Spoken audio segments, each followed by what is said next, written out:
আমরা যখন রাজপথ দিয়ে যাই, আমাদের মনে পড়ে আন্দোলনের স্মৃতি, আমাদের মনে পড়ে যে বিসর্জনের স্মৃতি। আমরা আমাদের সোনালী দিনগুলা কিভাবে আন্দোলন সংগ্রামের জন্য বিসর্জন দিয়েছি দেশকে ভালোবেসে, আমাদের আপসহীন দেশনেত্রী বেগম খালেদা জিয়া এবং তারেক রহমানকে ভালোবেসে। আমরা চেয়েছি যে তাদের নেতৃত্বে সুন্দর বাংলাদেশ হবে।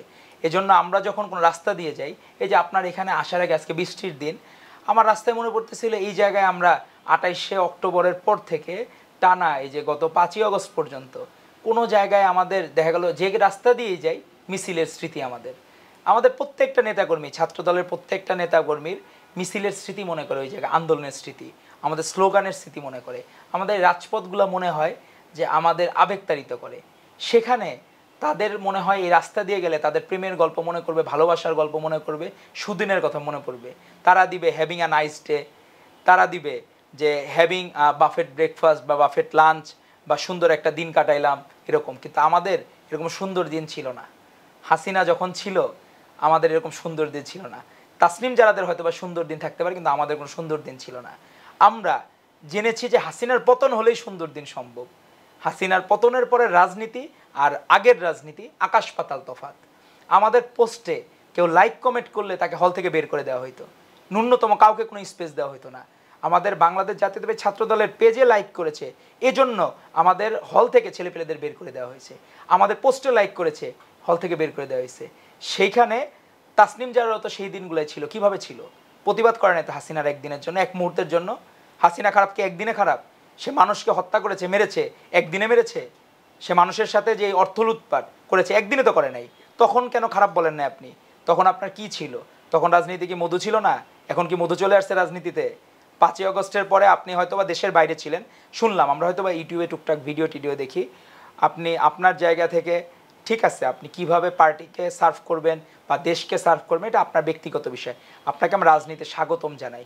কিন্তু পারস্পরিক শ্রদ্ধাবোধের জায়গাটা আপনি ঠিক রাখবেন। এই যে আপনারা ধরুন কোনো দ্বন্দ্ব নাই। বেসিক্যালি আমরা একটা ইস্যুতে এক, ফ্যাসিস্ট হাসিনা বিরোধী। কিন্তু যখন তারা আমাদেরকে বিভিন্নভাবে, আপনি দেখেন সেদিন একজন নেতা সম্ভবত হাসনাত আবদুল্লাহ নাকি, উনি বললেন যে আওয়ামী লীগের টাকায় নাকি বিএনপি চলে বা এরকম একটা বিষয়, কি একটা বিষয় বললেন।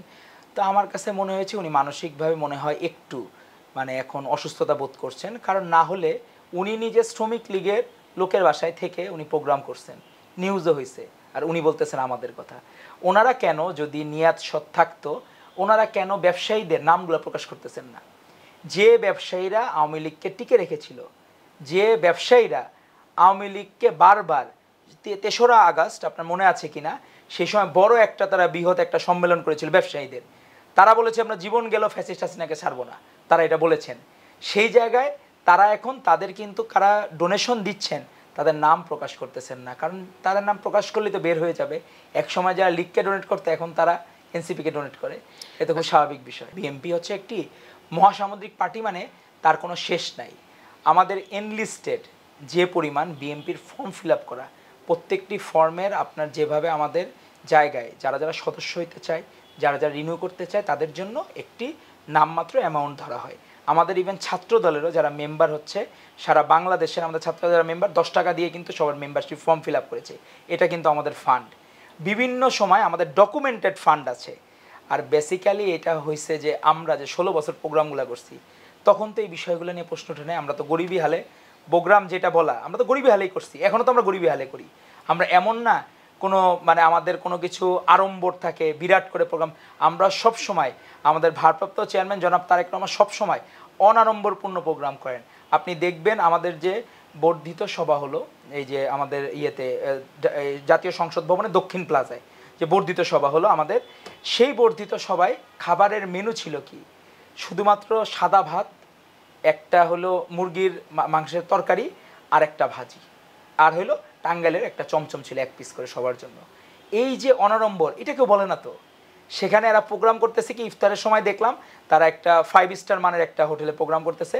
কিন্তু আমরা তার বিপরীতে আপনি যারা দেখেন সেই জায়গায় আমাদের বর্ধিত সবার খাবারের মেনু ছিল এইটা, যেখানে কিন্তু যারা ভবিষ্যৎ এমপি মন্ত্রী হবে, যারা দেশের নেতৃত্ব দিবে, এই ধরনের মানুষকেও কিন্তু এই খাবার খেতে হয়েছে। এবং সবাই খুব প্রশংসা করেছে যে সিম্পলিসিটি ইজ দ্য বেস্ট।